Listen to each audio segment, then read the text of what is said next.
Uh, yeah, no. So this old guy, he looks at me, he pulls his sunglasses down, he goes, "You just wait."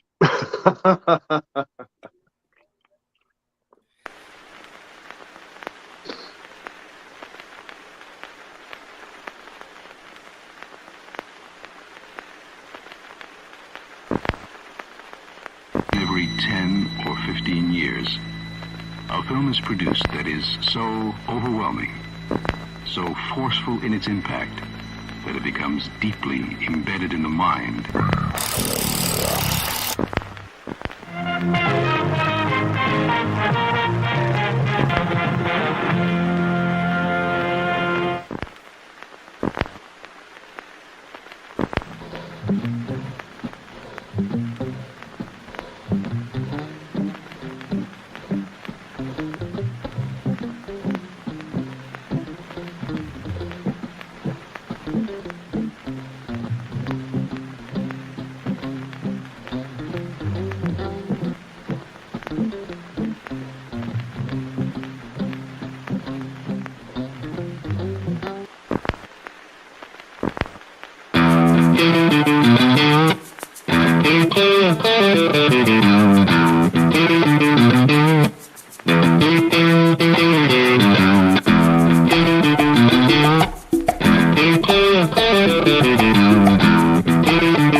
Persons under 18 will not be admitted.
We appreciate your choosing our theater. And to make this experience more enjoyable for everyone, we hope you'll refrain from talking during the show. Enjoy the movie. Thank you.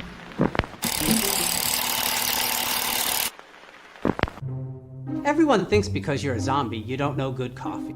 Well, they're wrong. We have very active lifestyles. It's not all wandering the countryside aimlessly or scaring passing motorists. And we all love a good cup of joe. And there's only one brew that gets my seal of approval. Deadly Grounds coffee is my guilty pleasure. Bold, robust, delicious. It's coffee that can wake the dead. With over a dozen different roasts and flavors, Deadly Grounds can satisfy the most finicky of coffee addicts. The aroma is so intoxicating. It brings all of my neighbors out of the woodwork. Deadly Grounds coffee. Coffee to die for and zombie approved. It's good to get a little deadly.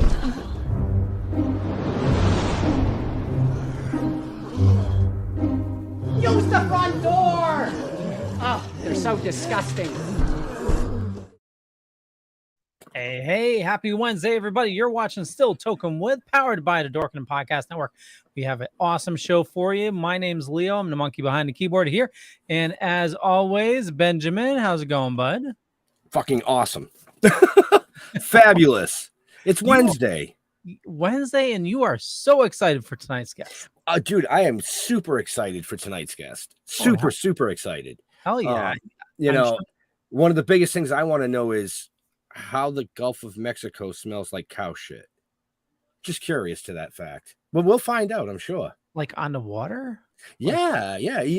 It's all in the book. But we'll get into that too with this amazing guest. Yeah. But yeah. From what I understand, the Gulf of Mexico smells like cow shit. Wow. Okay. Yeah. Jeffrey. Good evening. What the fuck? I was Caught off guard? No, not at all. Well, I was having technical difficulties while the intro was playing, so I finally got it back to where it belongs. No. So, but welcome. Let's get into it. Let's welcome Tim McBride. Hello, hello, everybody. Good to be here, man. Hello. Well, welcome, brother. Yeah, and just recap because I'm hitting all the wrong buttons tonight. So just we're talking with Tim McBride, and for the people listening on Dead Dork Radio, because I just pushed this live on Dead Dork Radio just now, like right this second. Bravo. Nice. I didn't forget. You're the man, Leo. Right? How did these pictures get all switched around here? I'm not. I used to be over here. Yeah, I was down. I bought. No, there we go. I tried to. I feel better now. What the fuck? Hey, don't do that. You just fucked with my head. Listen, I haven't finished smoking this yet. You can't do that, Leo. Yeah, they're gonna start calling me fucking Jeff now or some shit. Right? Right? I'm gonna have to grow me one of those pull toys. Right? Yeah, it got to be about 18 or 19 inches or so long. You know, when I started growing this damn thing was when I started writing my book, and I thought, you know what, I told my kids, I'm not going to shave the damn beard off until I get my book published. And it got about that far, and I got published. So I just said, fuck it. It just became part of me, man. You know, but I got to keep trimming it every now and then, otherwise it starts getting tangled in my shit, and I start tripping and, Right. Nobody wants with that that. motherfucker. Nobody wants that shit. Right? Yeah, you could go fishing for gators with that motherfucker. Yeah.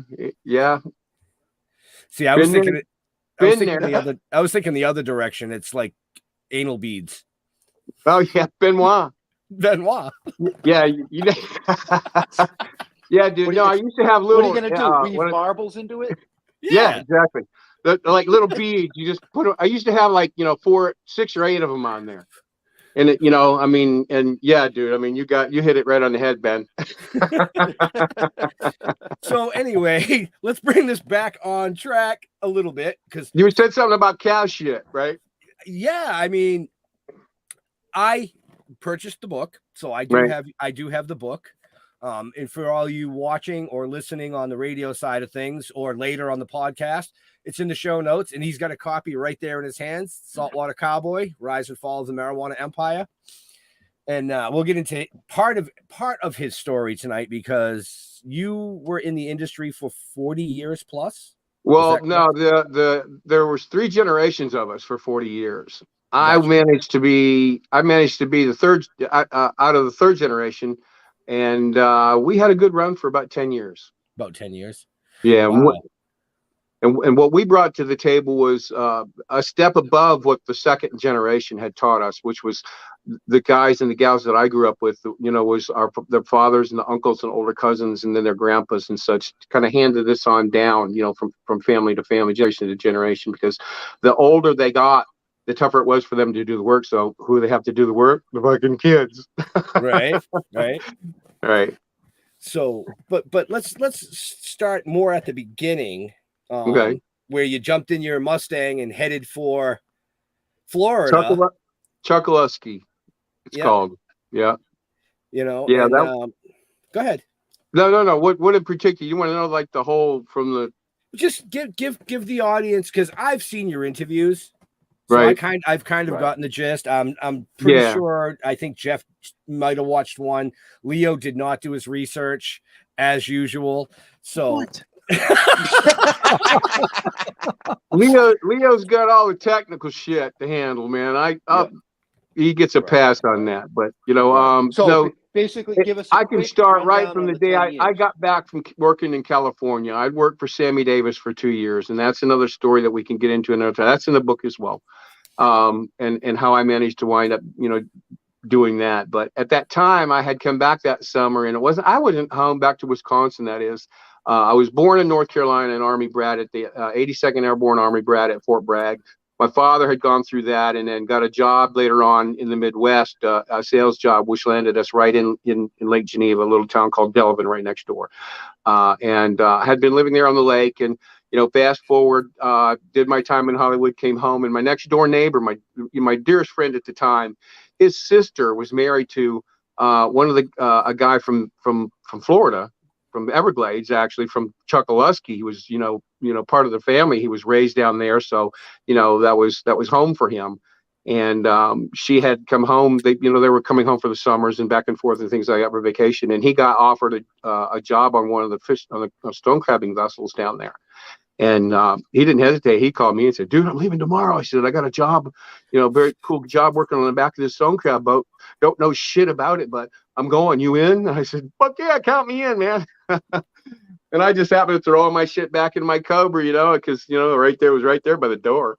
And that next morning I was, on my ass, was on my way to, the very dead end of Highway 29, which is, as you pass through Everglades, which is the first little island. Then the causeway that takes you out to Chokoloskee, which is 29 acres of just pure paradise, right in the heart of the Everglades, and right at the very northwest corner of the Everglades National Park. And that's where that's how I just wound up there, just on a whim, because I was always that kind of guy, Right. And time to go. Yeah. And if the opportunity presented itself, the same way it did for my opportunity to work with Sammy Davis Jr. for 2 years, and I could get in a couple hours into that, but that just happened on a whim. As a matter of fact, my cousin drove his tour bus for, my cousin Joey in Ohio, and his partner Huggan drove his 40-foot Greyhound tour bus. And primarily it was driven for his Sammy's financial advisor, because he had this something to do with the dealing with the air pressure when he flew in his ear. He couldn't fly to where he had to go, so he had to take this tour bus all over the fucking country. And when he wasn't busy and driving and that kind of shit, he was home in Ohio just kicking back, watching the tube and shit. And I just happened to be in there. He said, "Hey, Timmy, why don't you come out to LA for a couple weeks and hang out?" Like, fuck yeah. So I went out there, managed to meet them, and long story short, wound up working, doing shit for Sammy Davis himself and a few other big names, Hollywood actors and stars at that time. But the minute I got back, I was offered that opportunity again, and dude, I didn't give it a second thought. I was off to the races. And when we got down to Everglades, he had that job secured for that end of that season on that crab vessel. And there was already a guy on there from Michigan who was the second mate. There's only 3 guys on the boat. There's a captain, a first mate, second mate. There's 2 pullers on the back pulling stone crab traps. And I had taken a job helping his sister build his brother-in-law and his sister's new home that they were building on the island. So I had some kind of, I had backup in a way. Right. And, when the house got finished, I was kind of dicking around doing my thing. And the captain of the boat that Mark was working on really wasn't digging this guy from Michigan, because he didn't know who he was, where he was from, not like us, like Mark and myself. And in the book, I call him Clark, because I didn't have at that time permission to use his name, although I didn't need it. I felt that because of our friendship, I was, respectful enough to not use his name, having not asked him, could I? Right.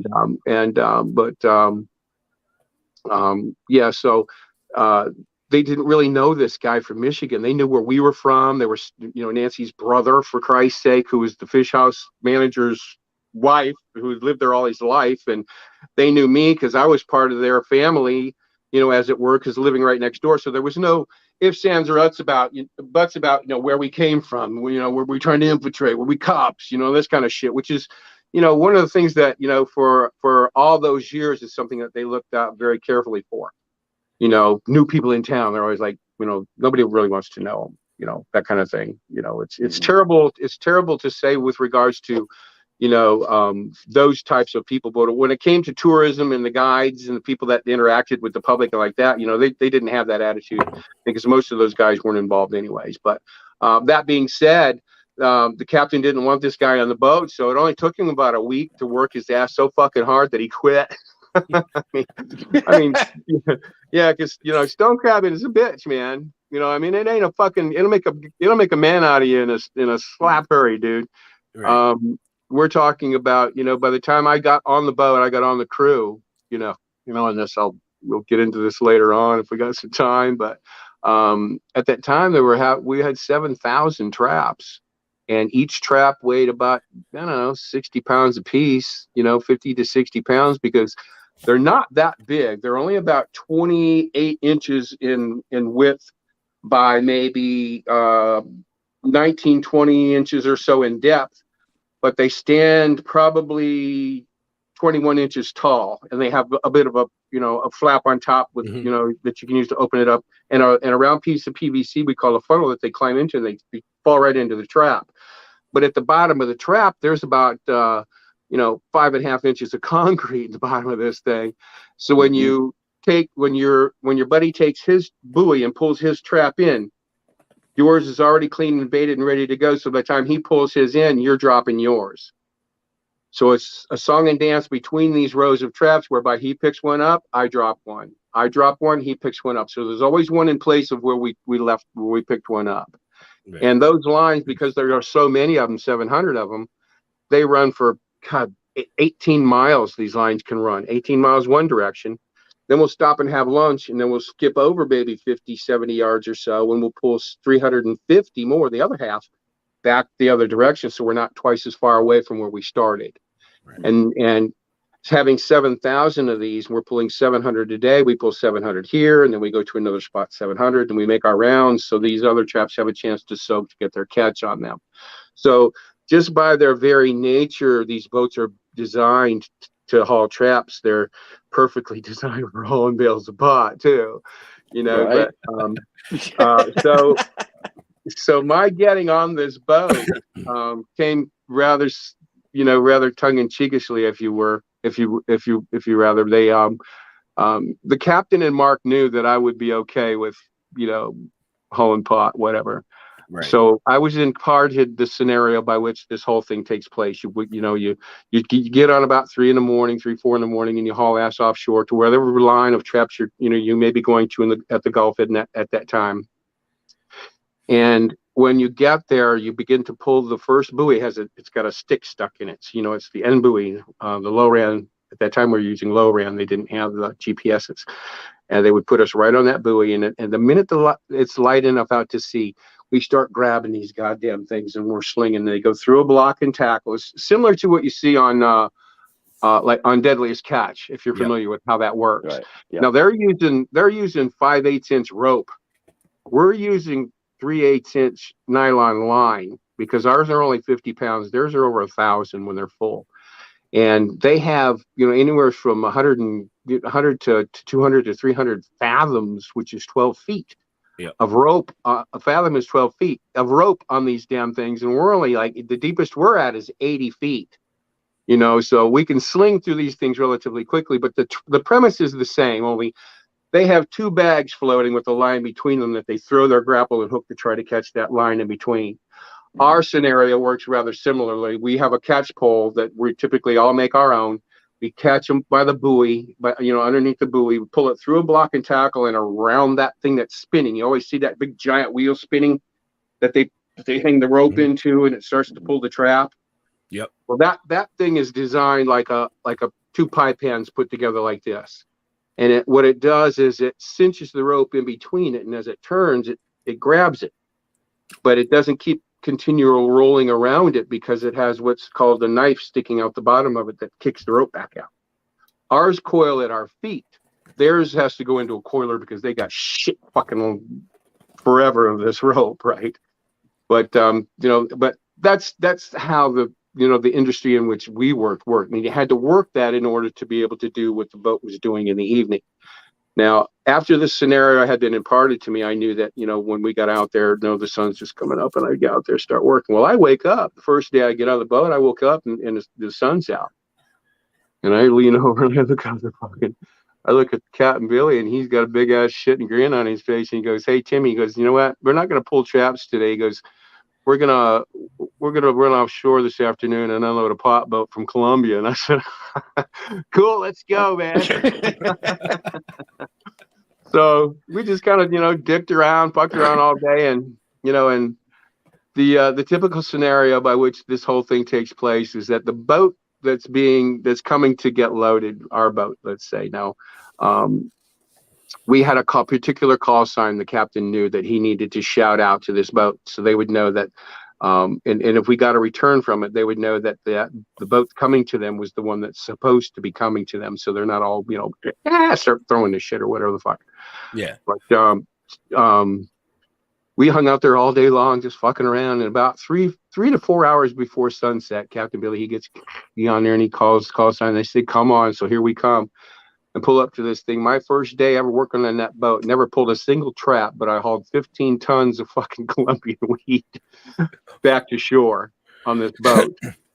And we get it to shore, and just outside the 10,000 Islands, right out here where we live. Now, Chokoloskee Island is one of the interior islands. It's one of the bigger ones inside. But all the other 10,000, the labyrinth of islands that Mother Nature saw fit just to put perfectly in our backyard, we had to make our way through those to get to Chokoloskee. So our boat loaded in 15 tons. That was a small load. I had since and throughout my career had never saw a load that small before.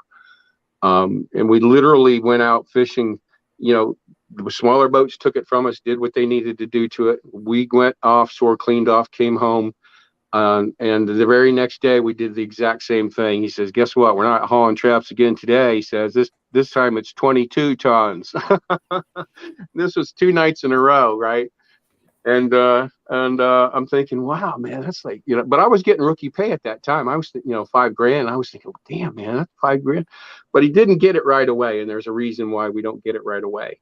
But, he said, "You just made 10 grand, like that." But now that the captain understood that he had a crew that was willing to do the work and that could do the work, from that point on, it was game on, man. I mean, we were working sometimes 3, sometimes 4 nights a week. And the jobs went from 22 tons to 25 tons to 30 to 40 tons.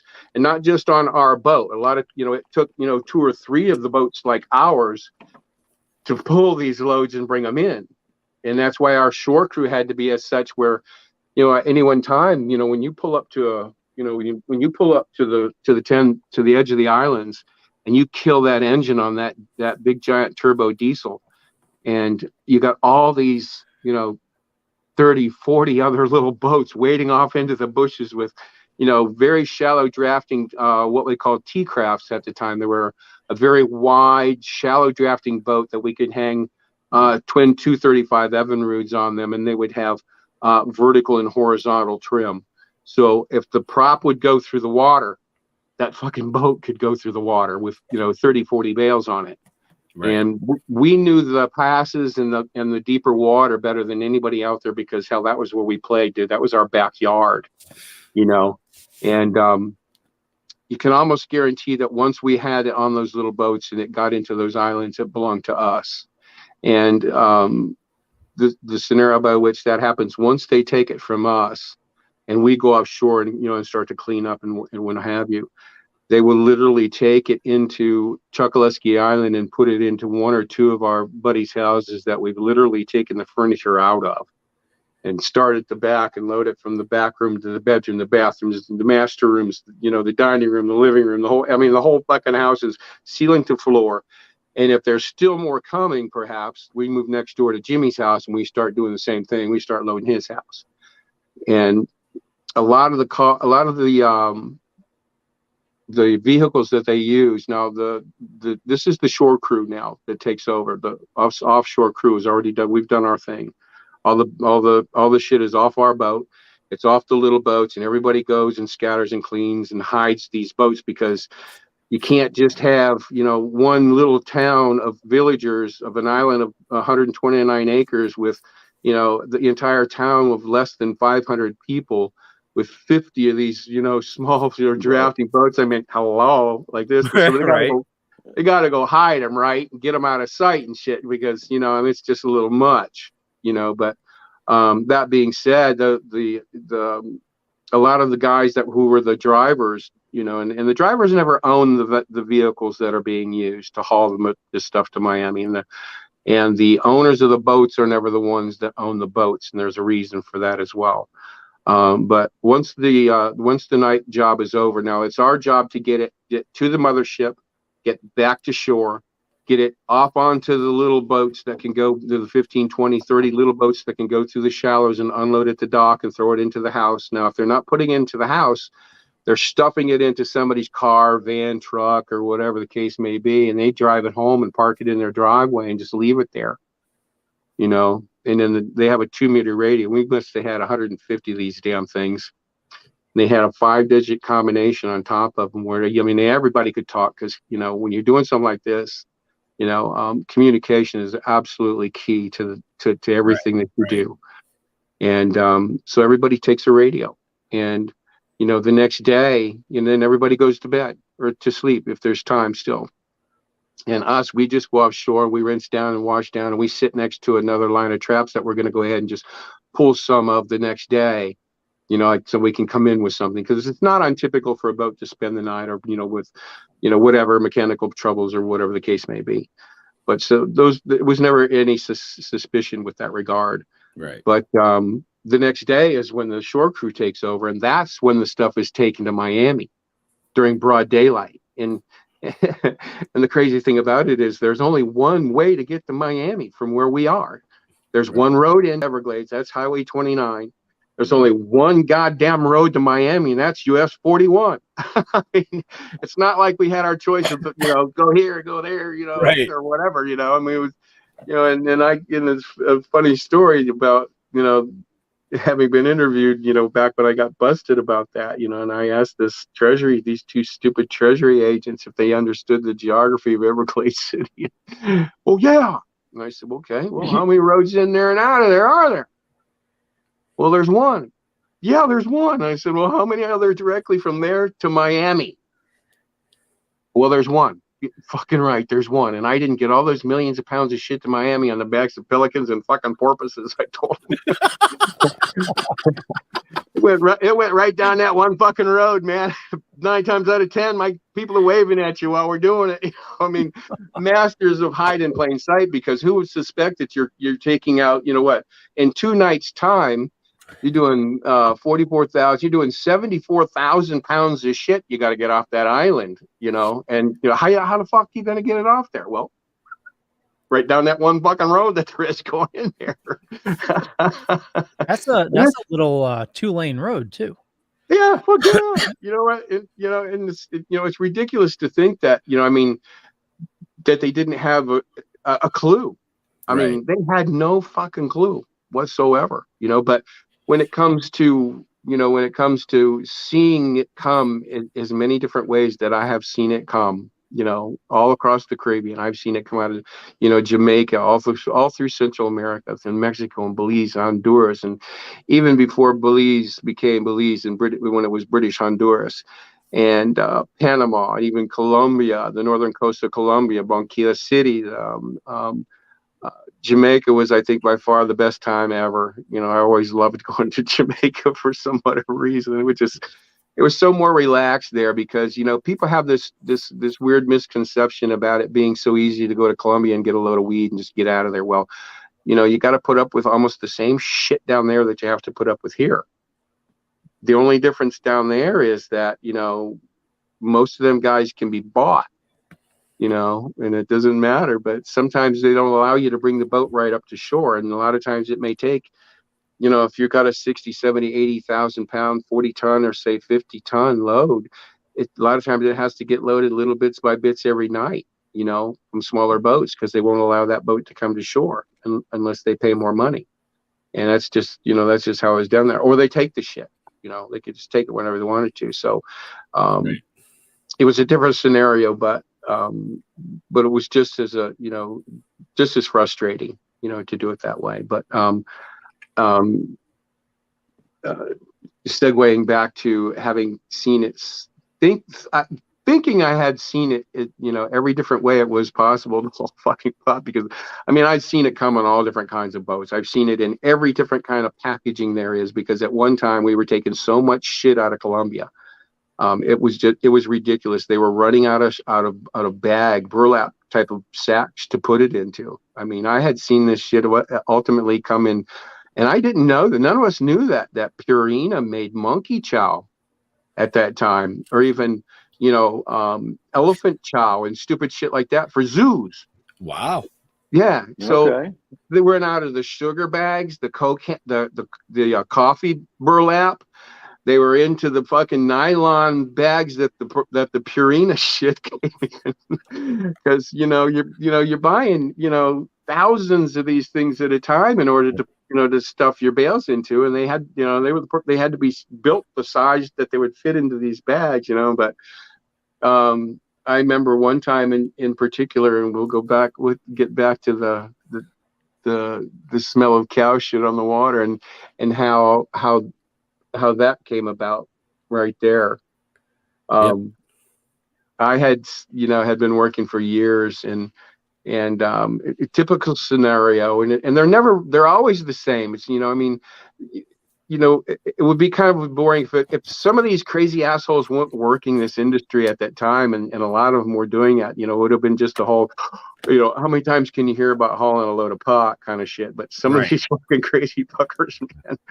I mean, these guys were, as it turned out, you know, we're headed out there. We're doing a typical scenario whereby the captain, you know, does his thing, and, you know, about 2 hours, 4 hours or so, you know, give or take how far they could come in. It can only territorial waters is only 30 miles, and a lot of the boats won't like to come in to, you know, U.S. waters. They want to stay out that you know, that far, because there's a lot of boat traffic out there on the radar when it comes to those sort of things. The shrimpers are out there, and, you know, they can hide amongst all those little dots on those little blips on the radar. And you come any closer to that, you know, to shore, and there should be nothing there, because that's where all the stone crab traps are. And the shrimpers we had an agreement that the shrimpers stayed 30 miles out, don't come any closer. The stone crabbers could have 30 miles within, that way that they're not dropping their nets and scooping up a half a fucking line of traps that cost, you know, thousands and thousands of dollars. Right. So after the war ensued, there came a kind of peace when everybody went, okay, 30-mile limit. So at that 30-mile limit, these boats, you know, would call the boat, you know, and we typically stay off from in the distance to at a distance that's called the horizon, which is about how far you can see with the naked eye on the water. Depending on how high the vessel sat above the water line would depend on how many miles you can see the vessel. And then 10 to 11 miles or so is typically the range that we sat. And we did that because, you know, when you're on when you sit off the horizon, you have very plausible deniability about, you know, what the fuck are you talking about? What boat? You know, that kind of thing. So we call them, and, you know, we get the call back, and we head that direction, and we get about a half mile and a half maybe or so from this boat, and Captain Billy hands me a set of binoculars, and he goes, here to me, he says, check this shit out, man. He goes, you're not going to believe what you're about to see. And I went, okay. So I put the binoculars up there, and I'm watching. And I swear to fuck, we get about, I don't know, half a mile or better from this damn boat, and the gates, and what it was a cattle vessel. I bet it had 175 head of cattle on this damn thing. And the guy had been hired because of he would buy cattle in South America and sell them in New Orleans. Well, he had gotten approached and said, hey, look, why don't we just, shove, 20 tons of shit down below here and then just throw your cows on the boat and just let you go do your thing. And he opted for that, no, fuck yeah. I mean, who wouldn't at that time? There were a lot of pot haulers that were picked up that way, the motherships like that. So we get ready to pull up to this damn thing. We see all these goddamn cows on the deck, and all of a sudden the back end opens up on this boat, and these guys are with cattle prods, and they're running these fucking things off the back of this boat. And I'm thinking, holy shit, we're looking at what in the fuck is going on, man? I saw all these cows are like, and cows don't fucking swim all that great, man, if they even swim at all, right? And it was like a huge bovine waterfall. These things just kept splashing one right after the other into the water. And I'm looking at Billy going, what the fuck, man? I mean, it was like, what a shocker, right? Yeah. And we had to get up. We had to get up next to this thing, and they're clunking, their hose are banging, and their horns are banging on the side of the boat, and we're trying to get up next to this fucking thing, and finally get up close enough to throw a line up to the fucking guy up, up on the rail, and there's this older dude standing there with a ball cap on backwards, and he's peeling a fucking orange, and we're yelling up, we're going, what in the fuck are you doing like this? And he goes, we can't get all this shit out from down below with all these fucking cows in the way. So off they went. The guy was obviously making far more money, hauling the load of weed than he was these fucking cattle, right? So he had no problem. And, and it just, we're thinking, oh, Jesus, no, there's no fucking way, dude. But it had happened, and there was nothing we could do but get the fucking load and get gone, that kind of thing. So we hurried up, we got our load, we get this shit, we took off, and black smoke come out of the back of the boat, just wafted over this thing like a black veil, and a black veil of death. And we just got the fuck out of there. And so we get back to the, and unload, and then, the next day, as the shit's going to Miami, I managed to get up a little bit earlier, about 10 or so like that. They're still loading cars, and I walk over there and, to see how the load was going. And we happened to be talking about, and we mentioned the fact, these crazy motherfuckers, you won't believe it. They threw these fucking cows in the water. So we're telling these guys on the shore crew, the bail handler, there's this crazy ass story, right?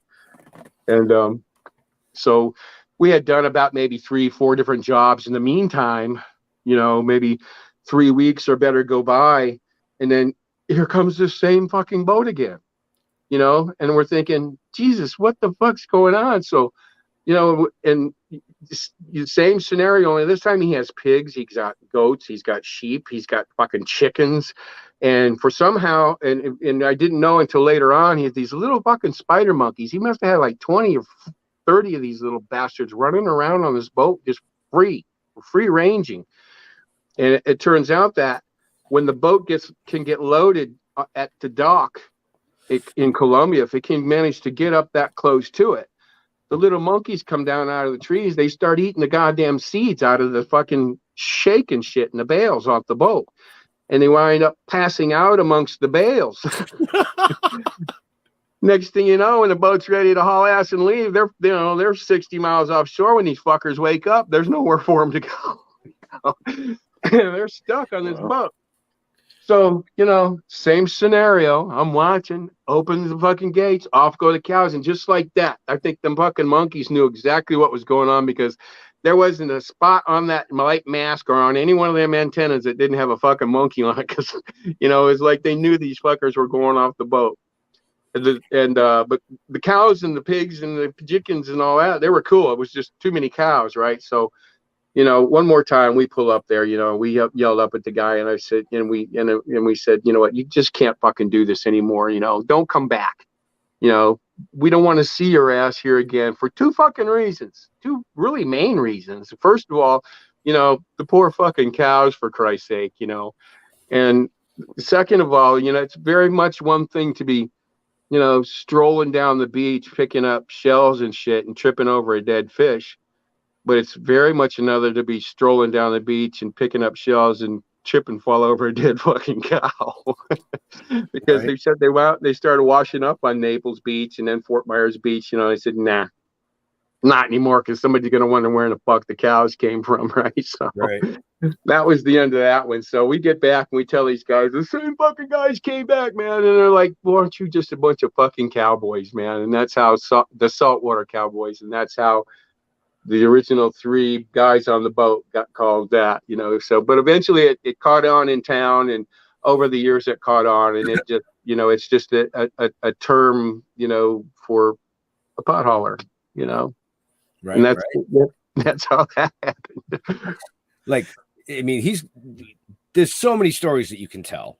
Right. We're at a good stop and break for a commercial. Yeah. Sure. So we're gonna take a quick commercial break, but everybody watching, listening, I know we got a ton of people out there. You can find everything you need to know about this awesome guest. Where, Leo? In the show notes, up above or down below, depending on where you're watching or listening to us. And I know there's a link for the book, which you got to buy the book, because there's no fucking way we're going to sit here for 10 hours to talk to him tonight. Dude, I was contracted for 80,000 words. I wrote 86,000. I edited out 200,000. To the version you read now, you know, so. Go ahead, Leo. Yeah, and I'll let you think about this. You probably just answered it, but Jeremy is asking, Tim, what's been the scariest moment of your life, and why you think of that? I am going to play the ads. So here we go. Good.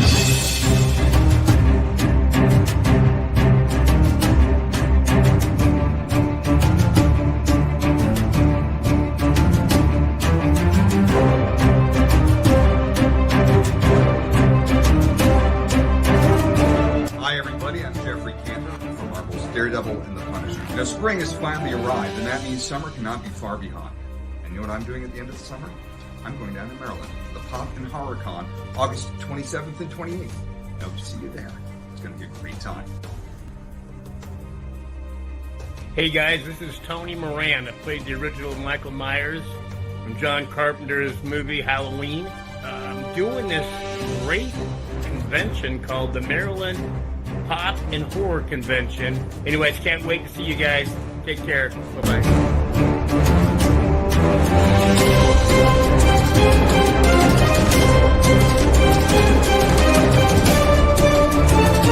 Hey kids, George Lowe here, voice of TV's beloved Space Ghost. And you know what would be horrible and horrific and really scary? To miss Maryland Pop and Horror Con.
Wow.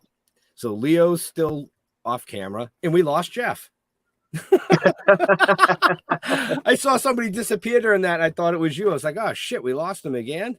No, I'm an alien, man. It was fucking Jeff. So hey, fuck it, man. I guess we talk on the phone all the time. Jeff's probably sitting in the back room going, Leo, what the fuck, man? Yeah, scratching his head, wondering what the fuck. Right. He must have got a phone call. But yeah, you know what? There we go. There's one of us. Hey, Jeff. There he is. He's back. Hey, can you hear me? Yeah. Yes, of course. Wow. We're switched again, but hey, okay, I'm good with that. The second half of the show, we can do that. I just had a shift in consciousness as well, so it doesn't make much difference. So. Right. Well, the gummy was starting to kick in too, and I was like, "Oh fuck!" Oh, nice. Never could manage the edible, man. Always, my tolerance is such that I had to eat so much of it, it gives me a stomach ache. Right. Oh yeah. See, I'm not. Yeah. I don't have to eat that much. But Leo, what's up, bro? Oh no, I messaged Ben. Quick bio break. Bio break. That's what we say at work. Oh. A bio break. Have you used the little boys' room? Yes. Right. So the question that your viewer posed was what the scariest time that I had ever what's what's one of the scariest moments that you've had? Well, to be quite truthfully with you, I have been to who I call in my book the boss's mansion in Colombia a number of times, and when I first met him, I had no fear whatsoever. It was just like every day, ordinary, like I was a kid and I'd done this before. I met people in Jamaica. I met people in Central America and in Jamaica. I had done $100 million marijuana deals in downtown Miami on a street corner in front of a Cuban cafe, dunking Cuban bread into a Cuban coffee with a handshake, and this misguided conception about these dimly lit back rooms that are smoky filled and the guns on the tables and the guys in the background that you can barely see. There's nothing could be further from the fucking truth, man. I mean, there's a lot of Hollywood into that shit, and trust me, because I've done this. I can't tell you how many times I've made deals like this, millions of pounds worth of deals like this shit. But what scared me the most, and I was never scared for my life until the United States government showed up at my house and put pistols at the back of my head. That was the time that I was ever afraid the most throughout my entire career of pot hauling. Never once did I fear the law about getting caught and what would have happened to me with that regard, because at those times when I was growing up, the sentences were such where, the guys were getting popped on a van load of shit, or they get, a boatload of shit or whatever, wherever they're from, they get 10, 12, 14 months, slap on the wrist, and then they do maybe 8 or 9 of that and go home, and we keep the electric on for them and keep the family fed and the bills paid, and then it's put them right back to work again. I mean, it was just like that. Right. But when it came time, the most frightening aspect of whatever it was that I had done was that night that all those federal agents came into my house and stuck a gun at my face.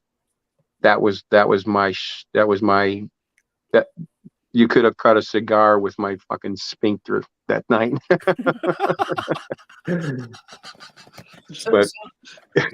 that's the honest truth. That's as frightened as I had ever gotten. And there were times when there's a fine line between the ultimate excitement and the ultimate exciting experience and being scared to death, right, or scared for your life. It's a really fine line there, and a lot of times we worked that line really, really finely, because there were times when we went like this, I mean, that was close, dude. I mean, I had I had my share of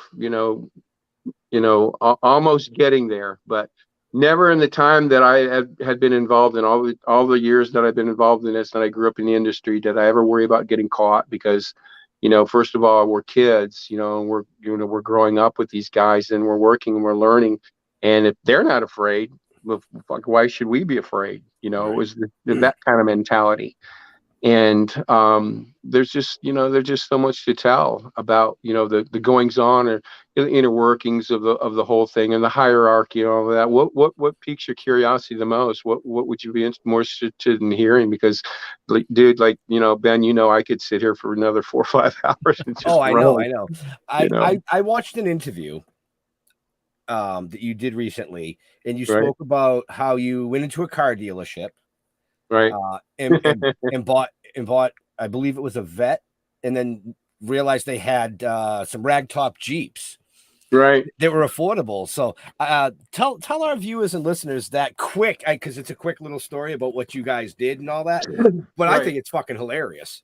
Right. Well, this is one of those ways in which we learned how to spend money and not have anything to show for it.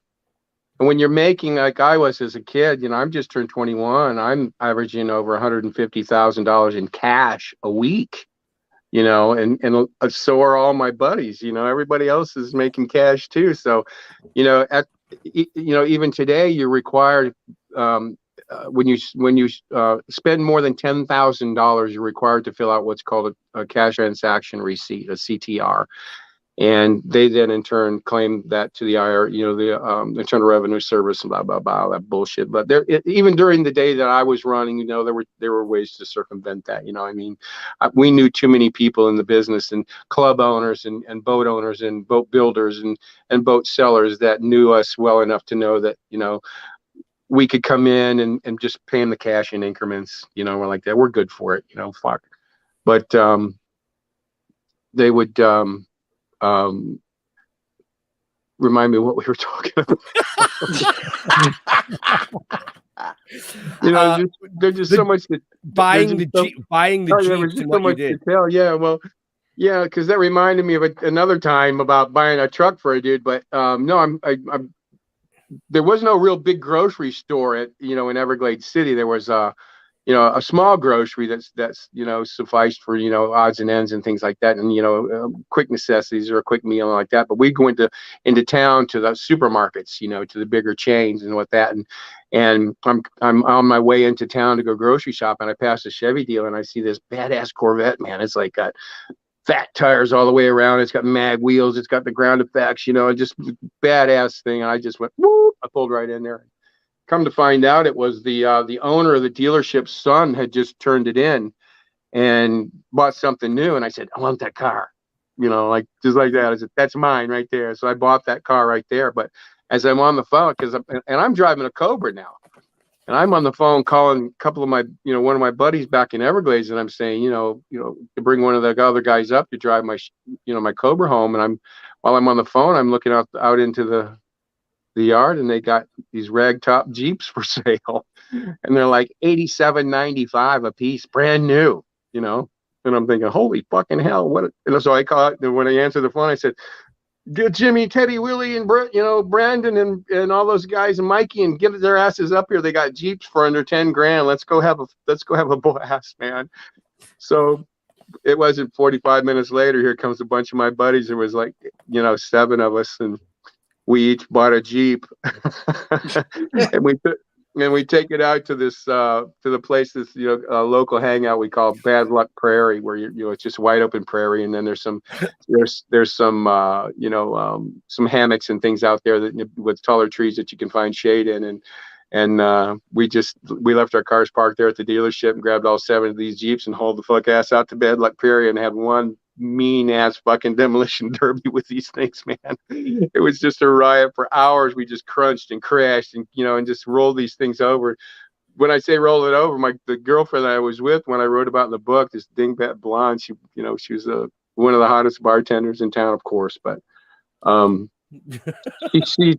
she sees the roll bar inside the Jeep, and she's thinking you can roll this thing, right? So she's screaming, roll it, roll it, roll it. She's hanging onto the window like this, and I just cranked that motherfucker. I rolled that thing about 3 times in the sand and the palmettos, and of course we were buckled, strapped in pretty good, and I'm spitting sand out. I got sand in my eyes and shit like that. So another guy came and hit me and knocked me back over on my wheels, and so we could take off again. But wound up, shit, we were out there 3-4 hours, and we had one Jeep left that was capable of getting us back into town. We pulled in on the lot, and this thing's doing this. We just pulled it into a parking spot. We each got in our cars and took off. Because the dealership knew us. They knew who we were. Look at Jeff's face. He's like, what? These guys from Everglades, it's like take, and the adults were very adamant about, the spending of money, because if you got stupid, and you come pulling into your driveway of your trailer with a Ferrari or some stupid shit like that, you're gone. You just don't work anymore. Stupid shit like that doesn't. Right. But I had bought that Corvette only in that, stone crabbing in itself is a very lucrative job. It's it'll bust your ass and make a fucking man out of you, but you can stick to it, and the captain's willing to move the traps when they need to be moved, and a crew that'll work hard like that. It wouldn't have, it was nothing for me to bring home in those days. And we're talking about 79, 80 and 81 and 82 and like that, bringing home $500, $600, $700, $1,200 a week. That was a lot of money in those days. Yeah. So I could afford to live within a certain means. And that being said, in order to not stick out like a sore fucking thumb, like most of the adults didn't want you to, because like I said, if you did, you just didn't work anymore, and they needed kids because we were their asset. These old men aren't out there humping, 70-pound bales, 800 or 1,000 of them a couple times a night. Fuck no, that's why they had all these kids, right? But I could live according to those means, but where the difference was made when you talk about real money was when you open the door of the trailer and you walk inside, and you see the real plush Berber carpet and all the new leather furniture and all the high-tech appliances and high-tech stereo and televisions and all kind of shit all through the fucking house, just just decked out. That's where the difference was made. Just a really obscure trailer turned into this Beverly Hillbillies mansion when you open the fucking door.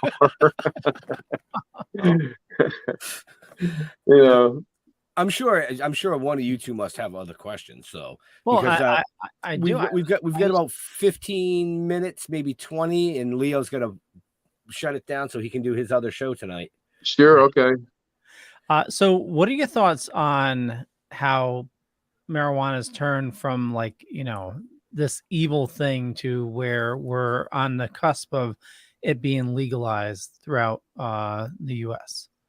Well, the first thing that comes to mind is I'm thinking, as I smoke the weed that I just bought down the fucking street, first thing that comes to mind is I should be getting some kind of fucking credit or some shit, man, because you know what? I paid a $6 million fine, and I spent 4 years of my ass behind federal prison fences.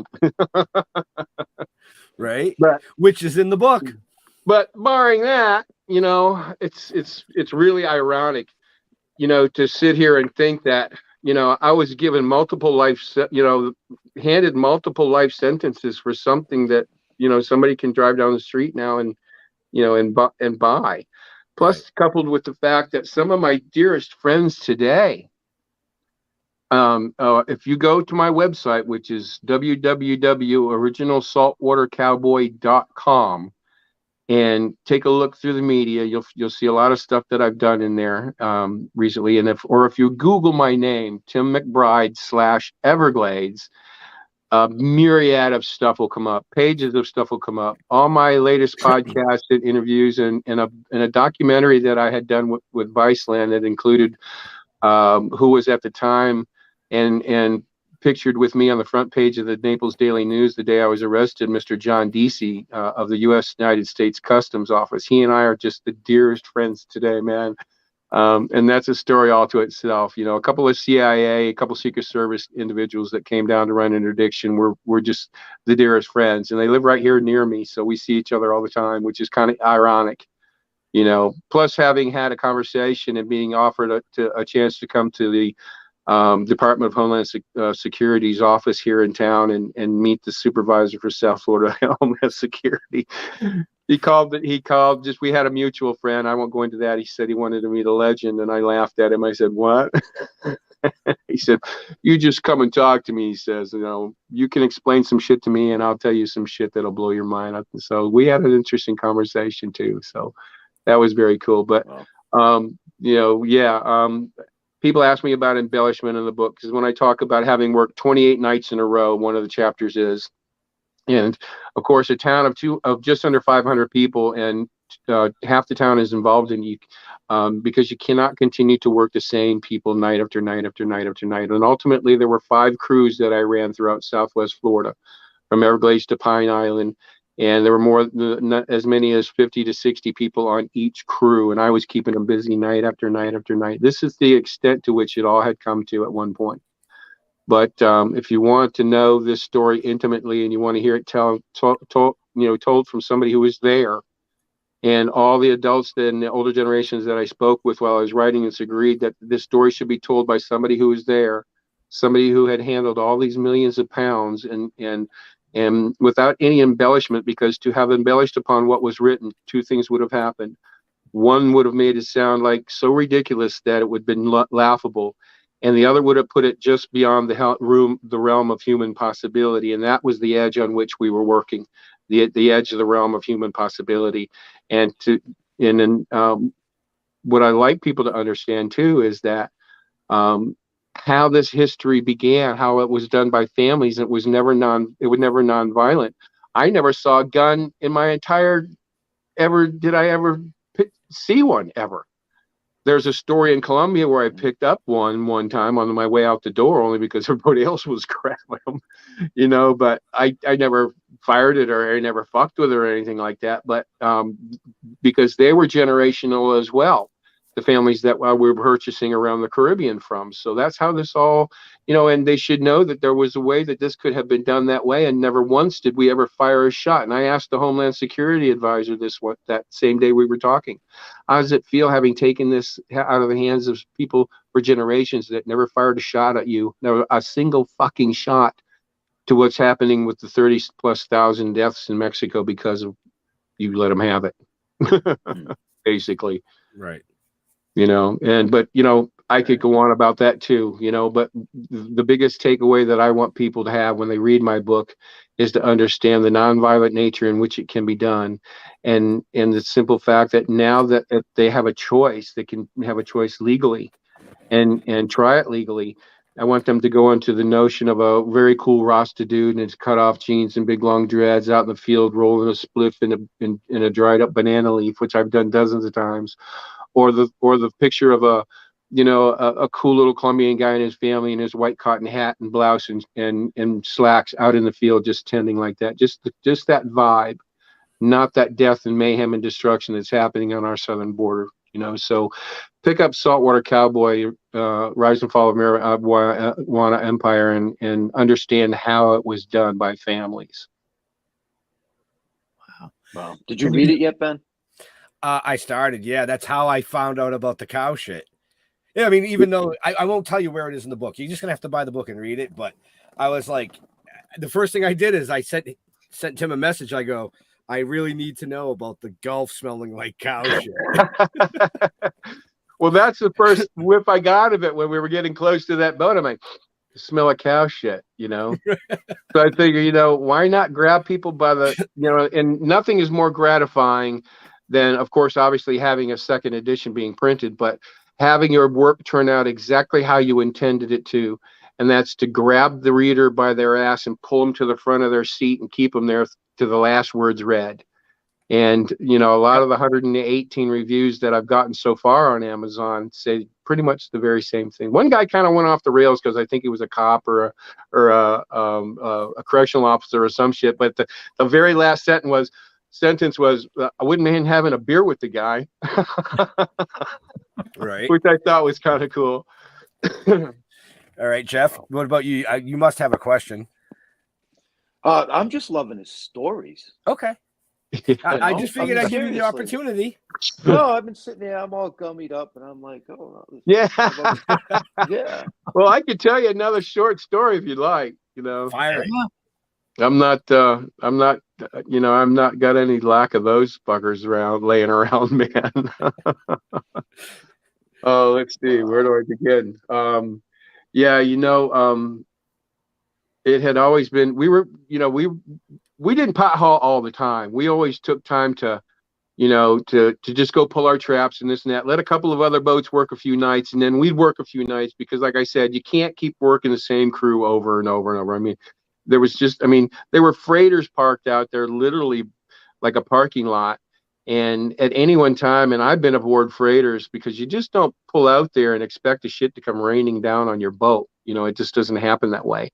A lot of times you're going to have to get up on the deck. You got to climb up these fucking rope ladders, get on the deck of these freighters, get into the bilge, and literally build a pyramid of bales to stand on so you could bucket brigade this shit to somebody up above that's throwing it out onto the deck. And when they got, when you think you got 800 pieces or some shit, and you're taking turns in the hole because, I've seen boats with as much as 300 and 350,000 pounds on them that we would have to come out 2 and 3 nights in a row to unload. And the shit having sit in the hole for as long as it does begins to have the same effect that a mulch pile has when it gets to sit. It starts to heat up a little bit, starts to self-combust. So that heat coupled with the engines that are run 24/7, they never turn these fucking motors off on these freighters ever. And so we'd have to be taking turns and shit like this. So that's a little bit of a preamble to how it typically works. Well, we go off and we're pulling offshore 3 boats our size. We have a 51-foot marine management with a nearly a 19-foot beam on it. It's a very wide boat, so we can stack a lot of shit on this boat. 3 boats like this, and we were expected to get 60,000 pounds off of this freighter. So we're sitting out, I don't know how many miles offshore we're sitting, and we're diving and swimming around and fucking around and fishing and smoking weed, and all of a sudden, out of nowhere, here comes this goddamn single engine Cessna off the water. He's about, I don't know, 10 feet off the fucking water, and you can't hear it coming until it's right on you. And it comes sailing right over the top of our fucking boat and just missed our antennas, and it went up and it banked and it turned. And we knew right away then who it was. It was the guy who was running this job, Daryl. Now, Daryl had the means by which to buy an airplane, but didn't have a license, just the money to have a guy pay him to show him how to fly the fucking thing, right? So he flies this thing out there, and out comes this milk carton and a note. So one of his tools over there, we grab it, we read it, and it says, one of the boats that are there, one of the 3 boats needs to go off to this direction and unload this boat, and let the other 2 continue on. And so the other 2 boats flipped a coin because we were staying with the original. So I don't remember who left, but they left and left us 2 boats. Well, skipping ahead, we wait for the right time of that evening to say the call sign, and we get the okay, and we approach this boat. We pull up, and this goddamn thing, I mean, it was 400 feet if it was a foot long, this fucking thing was. And the deck, the weather deck, was 16 feet at least above our deck. Which meant if they were throwing the shit off of there, it had to fall 16 feet before it hit our fucking boat.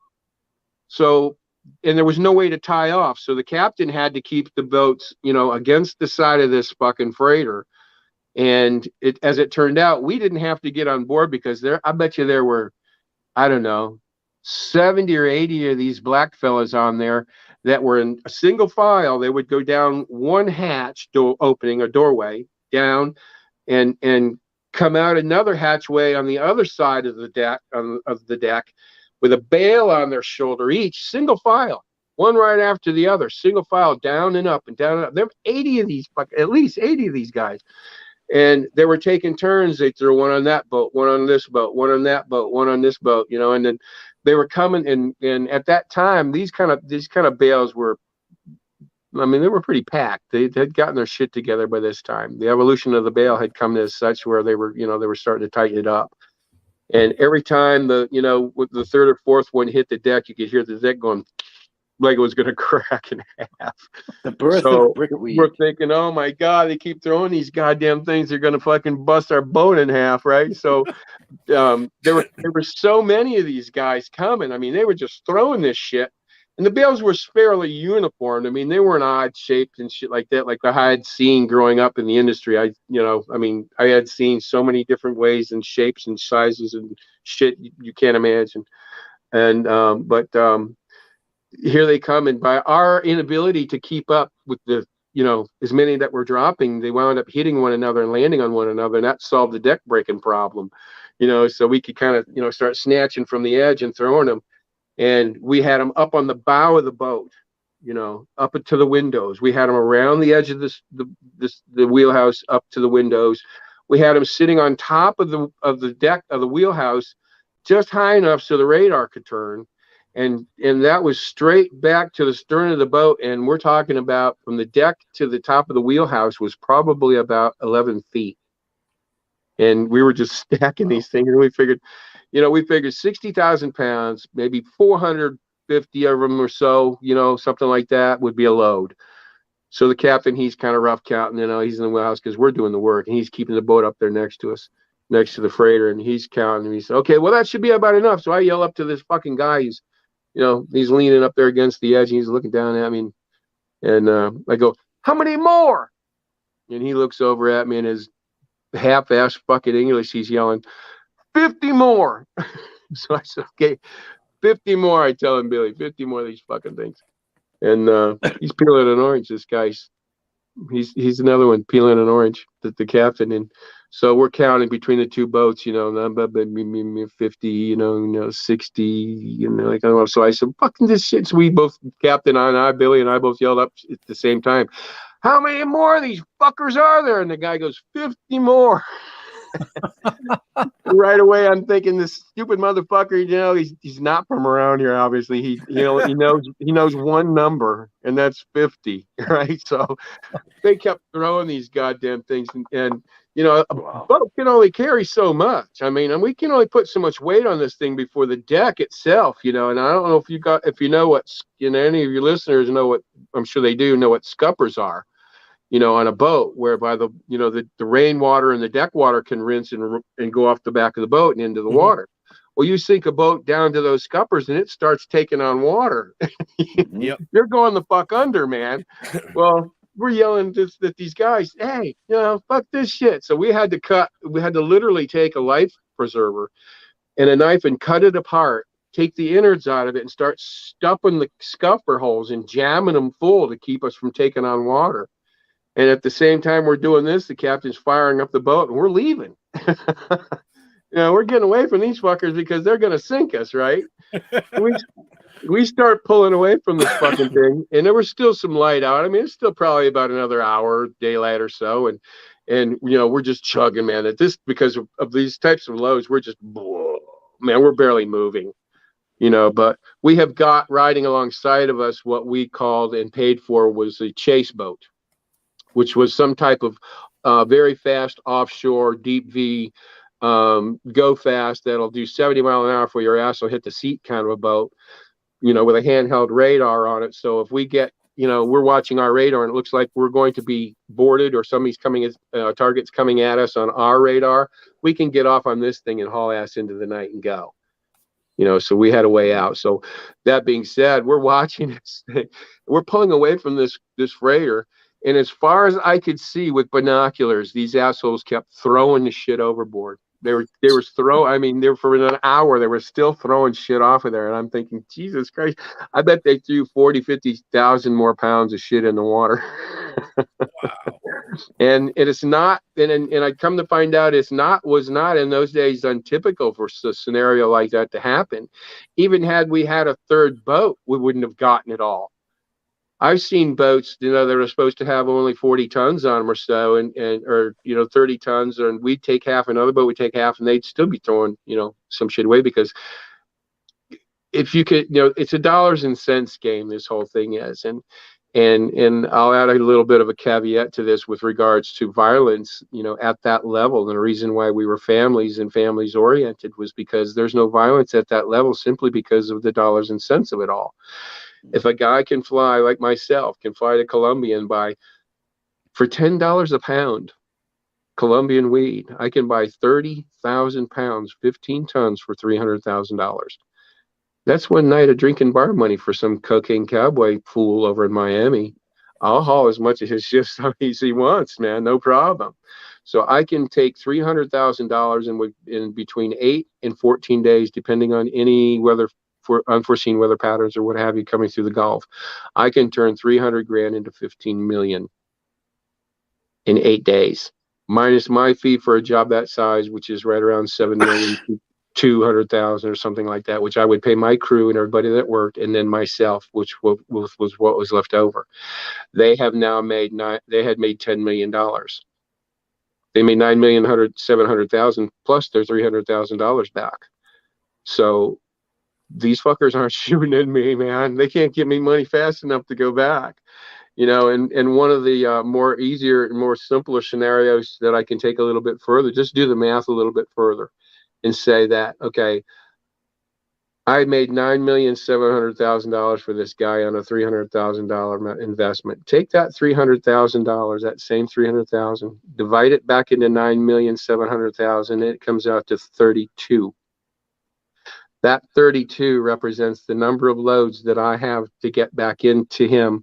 I can lose 31 of those. All I need to do is get that 32nd load in. They've not lost money, even still at that point. Right. That's how stupid it is. I mean, and I never lost one for them. I never lost a load. I mean, we've seen a lot of shit, people get scared or guys, because we're not the only pot haulers working out there, man. And I'm not going to ever say that we were.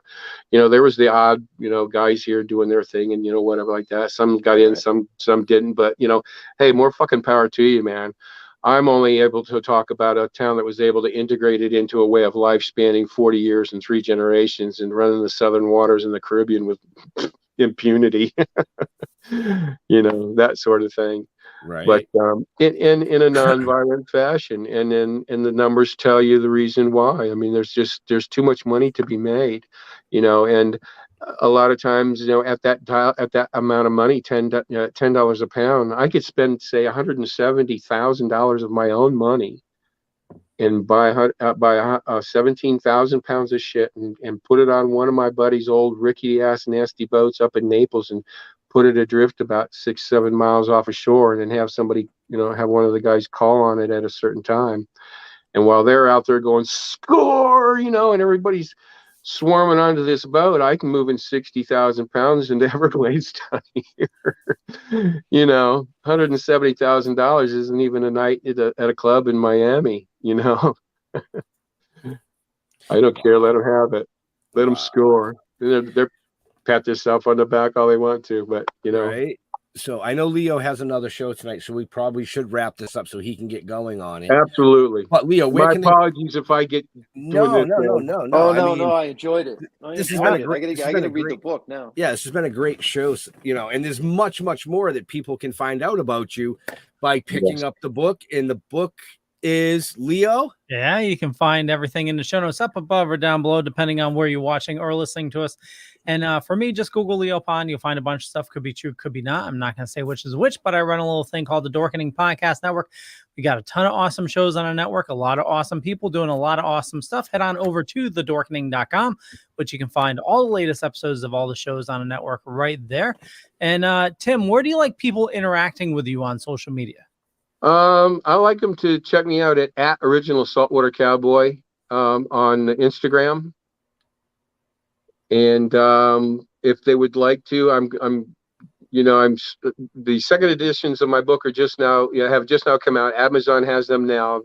Feel free to do that. But I'm going to be putting up a link very soon on my to my email through my Instagram. So that's at Original Saltwater Cowboy Instagram.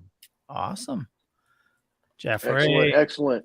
Wow, unbelievable stories. I loved it. Thank you, Jeff. Anything. Awesome meeting you, dude. Fucking nothing. Oh, sitting totally. All gummied out.